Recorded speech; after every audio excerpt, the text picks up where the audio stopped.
ከለውጡ ማግስት ጀምረን አዲስ አበባን እንደ ስሟ ውብ አበባ እናደርጋታለን። ከተማችንን ለነዋሪዎቿ ምቹ ከማድረግ አንፃር የሚጎሏት መሰረተ ልማቶች በደንብ ተደርገው ተጠንተው ተለይተው ሲሰራ የቆየ ነው። አጠቃላይ የቦሌ ቡልቡላ ፓርክ አጠገቡ የምናየው የመንገድ መሰረተ ልማት ደግሞ ወደ 14 ኪሎ ሜትር የሚሸፍን የአረንጓዴ ልማት ስራ ነው የተሰራው።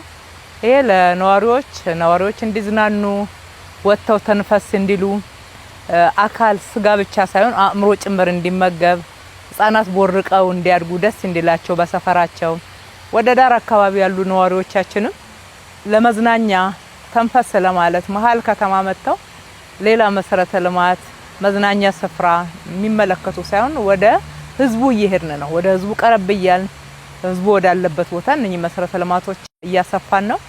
እንደምናየው ስፖርት ሜዳዎች አሉት፣ የቴኒስ ሜዳ አለው፣ የእግር ኳስ አለው፣ የእጅ ኳስ አለው፣ ባስኬትቦል አለው፣ የህፃናት መጫወቻዎች አሉ፣ የሰርግ ቦታ አለው፣ ደስ የሚል ፋውንቴኖች አሉት።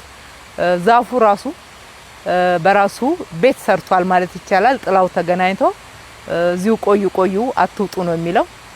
ስለዚህ የከተማችን ነዋሪዎች እንኳን ደስ ያላችሁ ማለት እወዳለሁ። በአካባቢያችሁ ላይ እንደዚህ አይነት መሰረተ ልማት ለማግኘት ብዙ ዘመን ስትጠይቁ ነበረ። እነሆ ዛሬ በበራችሁ በሰፈራችሁ ላይ ተሰርቷል። ተዝናኑበት፣ ጠብቁት፣ ተንከባከቡት። ወጣቶች መተው አልባሌ ቦታ ከመዋል እዚህ ቦታ ላይ መተው አካላቸውን አእምሯቸውን ማዳበር ይችላሉ፣ ማንበብ ይችላሉ፣ ስፖርት መጫወት ይችላሉ። በመረጡት የስፖርት ዘርፍ ህፃናት መተው እዚህ ጋር በርካታ የጨዋታ አይነቶች እንደ እድሜያቸው ያገኛሉ። በጥቅሉ ለህዝባችን የገባነውን ቃል በተግባር የመፈጸም አካል ነውና ይሄንን በመንሰራበት ሰዓት ህዝቡ ተሳትፏል። የአካባቢው ማህበረሰብ ትልቅ ምስጋና ማቅረብ እፈልጋለሁ። በገንዘብ እዚህ መሰረተ ልማት ላይ የመንገድ አካፋዩም ላይ የአካባቢው ማህበረሰብ በርካታ ተሳትፎ ነው ያደረገው። ከ380 በላይ የሆኑ ቤቶቻቸውን በአካባቢው ላይ የሚገኙ ህንጻዎቻቸውን አድሰዋል። አብረን ነው የሰራ ነው። ስንተባበር እንደዚህ አይነት ውበት እናገኛለን። እንደዚህ አይነት ትልቅ መሰረተ ልማት ንጹህ ጽዱ የሆነ ለአእምሮም ለአካልም በጣም ምቹ የሆነ ስፍራን እናገኛለንና አብረን መስራታችንን እንቀጥል። መሰረተ ልማቶቻችን ተገናኝተዋል።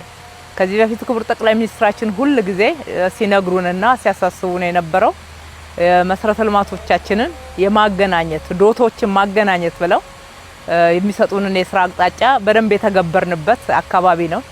ከአቃቂ ኮየፈጭ አካባቢ ከቱሉ ዲምቱ ከዋናው የቀለበት መንገድ ጋራ እስከ ቦሌ ካርጎ ከዛ ደግሞ ከቦሌ አየር መንገድ እንግዶችን የምንቀበልበት ትልቁ መንገዳችን ጋራ ያገናኘንበት ነው።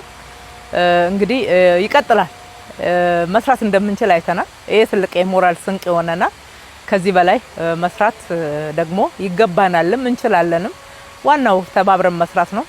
የክፍለ ከተማ አመራሮችም ትልቅ ምስጋና ይገባቸዋል። ይሄንን በማስተባበር ውስጥ ትልቅ ስራ ሰርተዋል። አመራሮች ሁሉ ወርደን ከህዝቡ ጋራ ተቀራርበን ህዝቡን አሳምነን አብረን ስንሰራ እጅግ በጣም ትልቅ ፋይዳ ያለው መሰረተ ልማት እናገኛለን። እንበርታ፣ እንቀጥል። ጅምር ነው፣ አላለቀም። እናስፋውላለሁኝ። እጅግ አድርጌ አመሰግናለሁ።